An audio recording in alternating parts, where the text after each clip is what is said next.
ত্রয়োদশ জাতীয় সংসদ নির্বাচনে ঢাকা ৮ আসনের স্বতন্ত্র প্রার্থী ও ইনকিলাব মঞ্চের মুখপাত্র শরীফ ওসমান হাদী এবং চট্টগ্রাম ৮ আসনে বিএনপির মনোনীত প্রার্থী মহানগর বিএনপির আহ্বায়ক এরশাদুল্লাহর ওপর হামলার প্রতিবাদ ও ঘটনার সুষ্ঠু তদন্ত করে দোষীদের শাস্তির দাবিতে আনোয়ারা উপজেলা বিএনপির উদ্যোগে প্রতিবাদ মিছিল ও সমাবেশ অনুষ্ঠিত হয়েছে।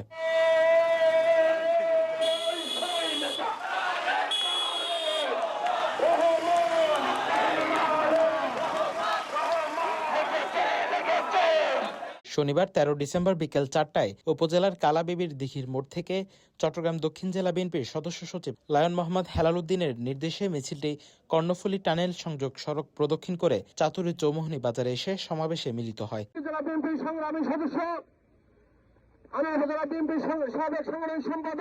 এ সময় বক্তব্য রাখেন চট্টগ্রাম দক্ষিণ জেলা বিএনপির আহ্বায়ক কমিটির সদস্য মাস্টার মোহাম্মদ রফিক, সরওয়ার হোসেন মাসুদ, দিল মোহাম্মদ মঞ্জু, উপজেলা বিএনপি নেতা S M Mozammel, Mohammad Kashem, Rafiq dealer সহ অনেকেই। প্রতিবাদ মিছিলে উপজেলার বিপুল সংখ্যক নেতাকর্মী অংশ নেন।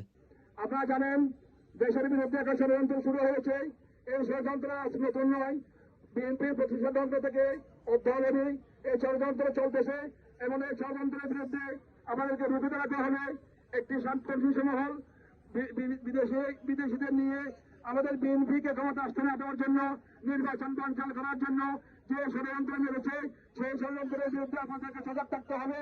যখনই আমাদের প্রাণপ্রিয় নেতা লায়ন হেলাল মোহাম্মদ ডাক দিবেন, তখনই আপনাদেরকে সবাইকে ঐক্যবদ্ধভাবে রাস্তায়। আনোয়ারা প্রতিনিধির পাঠানো তথ্যচিত্রে news desk, CTG post, Chittagong.